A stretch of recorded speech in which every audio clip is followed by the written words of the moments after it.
Hello everyone, कैसे हैं आप सभी। चलो आज हम डिस्कस करेंगे अकाउंटेंसी का न्यू चैप्टर कंपनीज अकाउंट के बारे में। अकाउंटिंग ऑफ कंपनीज इस वीडियो में हम डिस्कस करने वाले हैं। हम कंपनीज के पूरे चैप्टर को छोटे छोटे पार्ट्स में डिवाइड कर लेते हैं और इस वीडियो में हम डेफिनेशन और कैरेक्टरिस्टिक्स के बारे में पढ़ते हैं। तो शुरू करें आज की क्लास।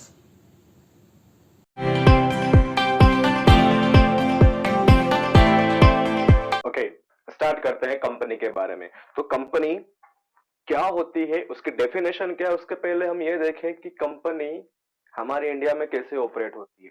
तो बेटा, इंडिया में किसी भी कंपनी को अगर ऑपरेट करना है तो आपको क्या करना पड़ेगा। कुछ भी बिजनेस करना है तो गवर्नमेंट के जो रूल्स एंड रेगुलेशंस जो गवर्नमेंट ने बनाए हैं उनको फॉलो करने पड़ेंगे। जैसे हमने पार्टनरशिप के बारे में डिस्कस किया था। पार्टनरशिप में हमने पढ़ा था कि पार्टनरशिप अगर आप बिजनेस इंडिया में करना चाहते हो तो आपको कौन से एक्ट के बारे में, पार्टनरशिप एक्ट 1932 के बारे में डिस्कस करना होता है। वहां पर उसने जो रूल्स बताया वो फॉलो करना पड़ता है। ऐसे ही अगर आप क्या कर रहे हो, अगर आप कंपनी के फॉर्मेट में बिजनेस करना चाहते हो इंडिया में तो आपको क्या करना पड़ेगा। आपको कंपनीज एक्ट, दी कंपनीज एक्ट 2013 के रूल्स और रेगुलेशंस फॉलो करने पड़ेंगे। द कंपनीज एक्ट 2013 के जो रूल्स एंड रेगुलेशंस हैं वो हमारे इंडिया में कंपनी के फॉर्म में अगर आप बिजनेस करते हो तो वो अप्लाइड होते हैं। और इसी कंपनी एक्ट 2013 ने हमें कंपनी की डेफिनेशन देके रखी है। और क्या डेफिनेशन दे रखी है ये हम देखें। Definition is given the company follow the provisions mentioned in the companies act 2013। Company act 2013 में जो प्रोविजंस देके रखे हैं उन्हीं में डेफिनेशन भी दे रखी है। क्या दे रखा है, विच से that company means a company which is registered under this act or any other previous company law which is incorporated or registered under this act. या तो इस एक्ट में रजिस्टर्ड है या इसके पहले के किसी भी एक्ट में। ऐसा नहीं है बेटा कि इंडिया में कंपनी 2013 के बाद से बनना शुरू हुई है। हमारे इंडिया में कंपनी के ईयर्स बहुत सारे हो चुके हैं, हंड्रेड्स ऑफ ईयर्स चुके। तो उसके पहले कौन सा एक्ट था, उसके पहले हमारे पास एक्ट था 1956, कंपनीज एक्ट 1956, जिसको थोड़ा सा मॉडिफाइड करके 2013 में कन्वर्ट कर दिया गया। उसके पहले कॉर्पोरेट लॉ हुआ करता था हमारे इंडिया में 1930। तो हमारे इंडिया में कंपनीज 1907 से भी हैं। TISCO, Tata steel iron company, तो वहां से कंपनी स्टेब्लिश हुई। कॉर्पोरेट लॉ चलते थे। उसके बाद 1956 में कंपनीज एक्ट बना बेटा, कंपनीज लॉ बना, जिसने बताया कि इंडिया में अगर आपको बिजनेस करना है कंपनी फॉर्म में तो कौन कौन से रूल्स एंड रेगुलेशंस करने पड़ेंगे। 1956 का जो लॉ था उसको अपग्रेड किया गया, एडवांस्ड बनाया गया इन 2013। सो अब से इंडिया में 2013 के बाद से हमारे इंडिया में कंपनीज पर कौन सा रूल्स लगते हैं, कौन सा लॉ लगता है, द कंपनीज एक्ट 2013। और इसी एक्ट ने हमें डेफिनेशन दिया है कंपनीज की। और डेफिनेशन क्या दिया है, company means a company which is registered incorporated under this law or any other previous companies law. या तो वो इस लॉ में बनी हुई है, 2013 में बनाया है उसको, या फिर इसके पहले के जितने भी लॉज है उनमें बनाया गया है, उसको बोला जाता है कंपनी। इसको अलग वर्ड्स में डेफिनेशन डिफाइन किया हुआ है, देखो यहां पर। In other words, a company is a legal entity which is formed by the individuals to generate profits through their commercial activities. What is company? Other words में अगर आप समझो उसको तो company means a form of business, a legal entity which is formed by a different group of individuals to generate profit through their commercial activity. So this is the definition of company. And हमें कौन सा याद रखना है, हमें याद रखना है जो कंपनी एक्ट ने दिया है। Company act said that company means a company which is registered under this act or any other previous law. और प्रीवियस लॉ कौन कौन से होते हैं मैंने आपको यहाँ पर भी बताया। सो ये डेफिनेशन हमें याद करना है, याद रखना है इसको कंपनी के लिए। कंपनी इसके पहले भी बना करती थी, ऐसा नहीं कंपनी पहली बार बन रही। तो 1956 को सर अपग्रेड करने की क्या रिक्वायरमेंट हुई, 1956 में कोई दिक्कत थी क्या? नो प्रॉब्लम बेटा, बट ये 1956 का था ऑन दैट टाइम, उस टाइम की बात कर रहे थे बेटा। इसमें सारे प्रोविजन जो थे उस टाइम के थे, और फ्यूचर में क्या होने वाला हमको आज नहीं पता, तो उस टाइम के पता होता बेटा। ईमेल आ गया, मोबाइल फोन हो गया। Now everything is now become technologically digital हो चुका है, और यहाँ पर सारी व्यवस्था होती थी वो पेपर फॉर्म में हुआ करती थी। पेनाल्टी बहुत कम हुआ करती थी बेटा, 1000 रुपए 2000 रुपए का फ्रॉड करते हो तो कोई भी कंपनी 1000 2000 तक फ्रॉड कर देती थी, और थोड़ी बड़ा फ्रॉड कर देती थी और 1000 रुपए पेनाल्टी पेमेंट करके और बच जाती थी। तो उसको अपग्रेड करने की रिक्वायरमेंट थी, इसलिए अपडेट करना रहता है। तो इसलिए कंपनी एक्ट को अपग्रेड किया गया है बेटा, वही है प्रोविजंस, वही है, थोड़े से एडवांस्ड फॉर्म में है बस। इसलिए यहाँ ये डेफिनेशन दे रखी है हमको। डेफिनेशन पहले भी वाले कंपनी एक्ट में ये दे रखी थी और इस वाले कंपनी एक्ट में भी ये दे रखी थी। हमें कौन सा पढ़ना है? हमें पढ़ना है 2013 कंपनीज एक्ट, कि उसके बारे में कंपनी क्या बोलती है और क्या डेफिनेशन दे रखा है उसने कंपनी से रिलेटेड। ठीक है, आगे हम देखें कैरेक्टरिस्टिक्स के बारे में, कि कंपनी के कौन कौन से कैरेक्टरिस्टिक्स होते हैं कंपनी में, कंपनी को कौन कौन सी चीजें हैं जो कंपनी बनाती है। The first characteristics is given there, artificial person। Company एक आर्टिफिशियल पर्सन है। कैसे आर्टिफिशियल पर्सन है सर? कंपनी का इनकॉर्पोरेशन होता है बेटा बाय द लॉ। इसका जो बोन होता है ना, जन्म लेती है ये थ्रू द लॉ लेती है। If you want to bound up the company, it also be by the law. Bound up भी कैसे होगा आपका? कंपनी के लॉ के थ्रू होगा। मतलब आर्टिफिशियल पर्सन नहीं है, it is come into existence through the law and it is died by the law. मतलब इसमें अगर आप बनाते हो, कंपनी को बना भी कौन रहा है बेटा? कंपनी एक्ट 2013 बनाएगा, और कंपनी को खत्म भी कौन करेगा? कंपनी एक्ट 2013 ही कर सकता है through the process given in the law, in the act. तो आर्टिफिशियल पर्सन नहीं है, it is a artificial person. दूसरा हम देखें, दूसरा लॉ क्या है, दूसरा कैरेक्टरिस्टिक्स क्या है इसका? Separate legal entity. जब एक अलग पर्सन है, अलग बंदा है, तो उसकी पहचान, उसकी आइडेंटिटी भी अलग ही रहेगी। इसका मतलब क्या है सर? कंपनी अपने मेंबर से, उसकी जो एग्जिस्टेंस है बेटा, this existence is different from his member, its member sorry, अपने मेंबर उसका एग्जिस्टेंस कैसे रहेगा? अलग रहेगा। मेंबर अलग रहेंगे और कंपनी खुद एक अलग पर्सन है, ध्यान रखना। सेपरेट लीगल एंटिटी है।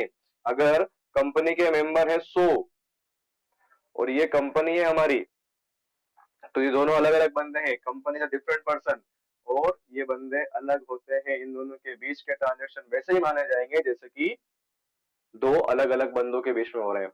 जैसे कि हम पार्टनरशिप की बात करें तो पार्टनरशिप और पार्टनरशिप फर्म के पार्टनर्स और पार्टनर अलग अलग नहीं है, they both are same person, हम सेम ट्रीट करते हैं।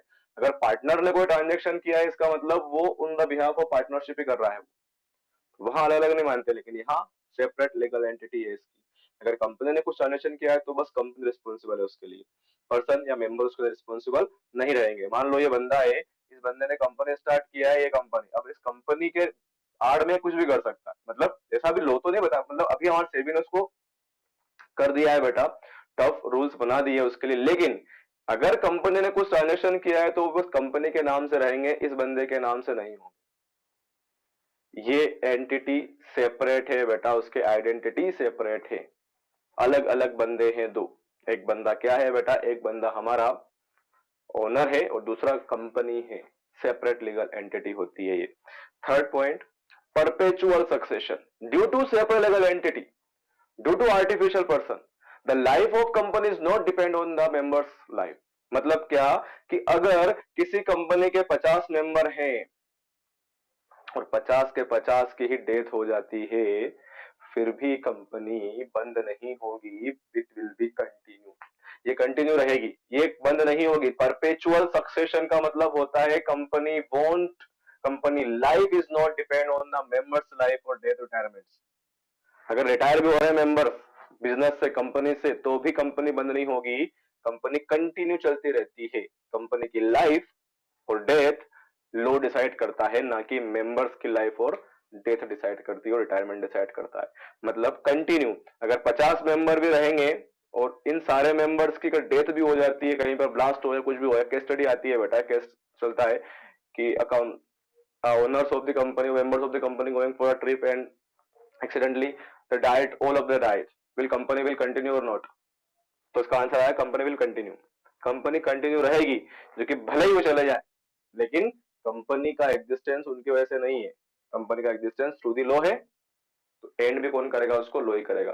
सर जब अगर कंपनी के सारे बंदे डेथ हो गई, मर गए, तो कंपनी चलाएगा कौन, देयर नॉमिनीज, नॉमिनी कर बनाते हैं बेटा अपने, कि जब भी वो कंपनी मेंबर बनते हो लिखते हैं कि I this person will be nominee for me, ये मेरा नॉमिनी रहेगा आफ्टर माई माई डेथ, मेरे मरने के बाद वो क्या रहेगा, माई रिटायरमेंट माई डेथ, ये नॉमिनी रहेगा, तो नॉमिनी कंटिन्यू करेंगे, बिजनेस को वो कंटिन्यू करेंगे बेटा, nominee of the company, perpetual succession, this is the characteristic number 3।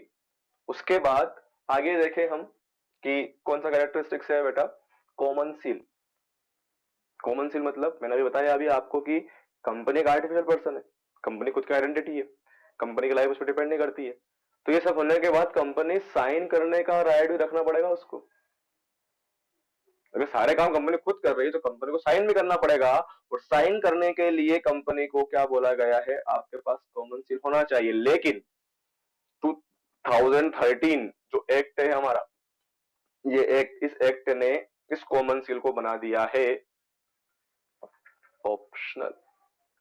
कैसा बना दिया है, ऑप्शनल बना दिया है। If you want to make want to that common seal be there, तो हो सकता है। अगर आप चाहते हो कि नहीं कॉमन सील नहीं होने चाहिए तो नहीं, फिर अगर सर कॉमन सील नहीं रहेगी तो उसके बिहाफ पर कॉन्टेक्ट कौन करेगा, बिजनेस कौन करेगा, directors, directors will sign on the documents of the company. दो डॉक्यूमेंट, दो डायरेक्टर्स के साइन चलते हैं बेटा वहां पर,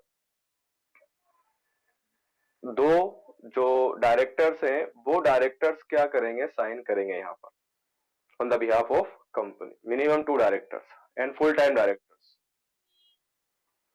2 डायरेक्टर होने चाहिए, कम से कम 2 बंदे होने चाहिए, साइन करते हैं। ये ऑप्शनल है, अगर कंपनी ने बना लिया तो अच्छी बात है, साइन कर लो, और नहीं बनाया तो फिर क्या करना पड़ेगा, कौन कर सकता है इसमें मेंबर्स कर सकते हैं साइन, और 2 डायरेक्टर कर सकते हैं sign on the behalf of. ये 4th कैरेक्टरिस्टिक्स है कंपनी का, कॉमन सील। ये ऑप्शनल है, अभी जरूरी नहीं है, इसको ऑप्शन में रखा हुआ है, आप चाहो तो बनाओ, आप चाहो तो मत बनाओ, कोई जरूरत नहीं है। अगला पॉइंट देखें क्या है, लिमिटेड लाइबिलिटी।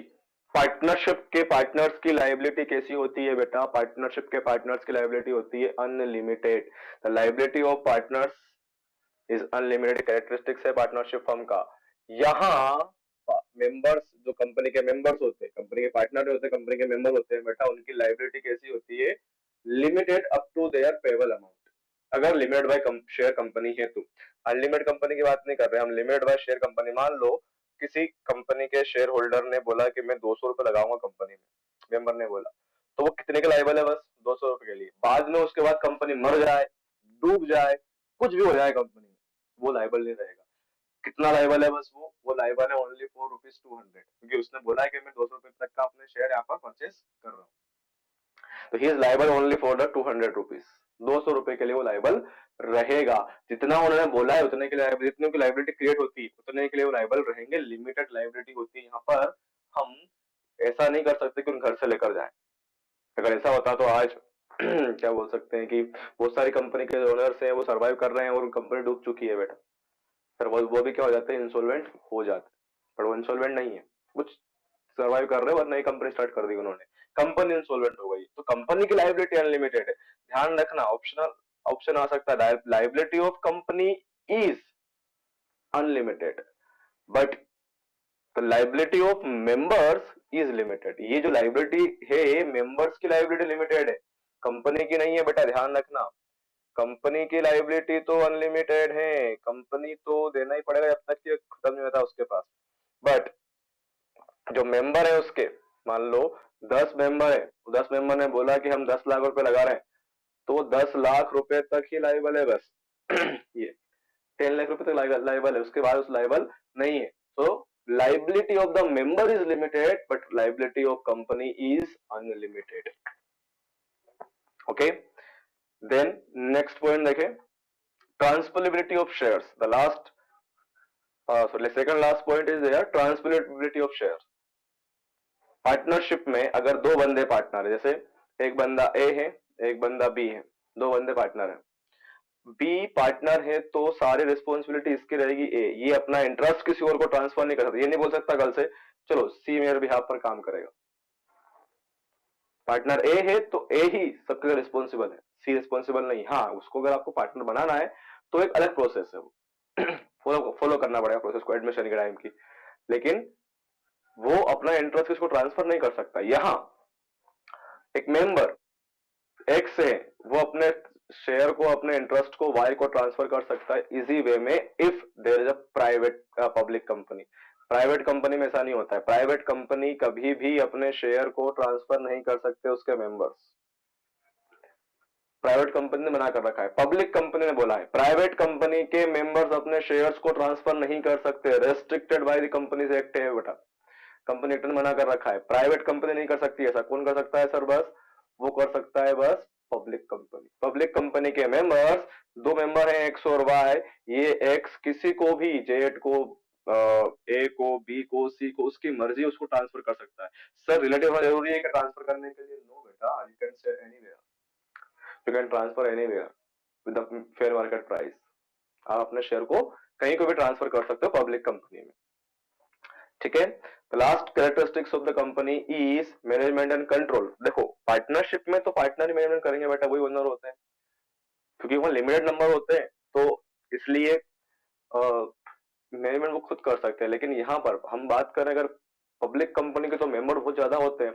मेंबर मान लें 10,000 मेंबर है, 10,000 लोगों ने कंपनी के शेयर खरीद रखे हैं, 10,000 में से अब सारे मैनेजमेंट थोड़ी कर पाएंगे, तो इन्होंने क्या करते हैं, ये अपने बिहाफ पर एक बंदे को अपॉइंट करते हैं, वो डायरेक्टर हो सकता है, वो चेयरमैन हो सकता है, और इन्हीं मेंबर से एक मेंबर हो सकता है। और ये बंदा क्या करेगा? कंट्रोल करेगा, मैनेजमेंट करेगा। डायरेक्टर्स ऑफ द कंपनी और chairman CEO of the company will manage and control of the company on the behalf of remaining members. Remaining members सारे साथ में नहीं आ सकते, सारे उसको मैनेज भी नहीं कर सकते, इसलिए इन्होंने अपॉइंट कर दिया है। जैसे कंट्री बोल दिया जाए कि आप सब अपने अपने साथ देश चलाओ, अपने हिसाब से कंट्री चलाओ, तो पॉसिबल ही नहीं है, इसलिए हमने अपॉइंट किया है अपने रिप्रेजेंटेटिव, मेंबर ऑफ पार्लियामेंट में, वो हमें रिप्रेजेंट करते हैं। वैसे ही कंपनी में भी होता है बेटा, आप सब कंपनी नहीं चला पाएंगे, इसलिए वो उन्होंने एक बंदों को, दो बंदों को, तीन बंदों को, पांच बंदों को अपॉइंट किया on the behalf of all the members, और वो काम करते हैं उनके बिहाफ पर। सो मैनेजमेंट कंट्रोल कौन करता है बेटा? डायरेक्टर्स और चेयरमैन और एक सीईओ और ये करता है on the behalf of members. So this is the characteristics of the company. ये कंपनी के कैरेक्टरिस्टिक्स होते हैं।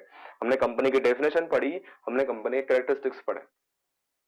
हम स्मॉल स्मॉल वीडियोस में बेटा पूरी कंपनी को डिस्कस करेंगे थ्योरी पोर्शन, क्योंकि थ्योरी पोर्शन ज्यादा आता है, तो आपको ध्यान रखना पड़ेगा। This all are the objective, जो यहाँ दिख रहे हैं आप, ये ऑब्जेक्टिव होंगे। एमसीक्यू में यही पूछे जाएंगे आपसे।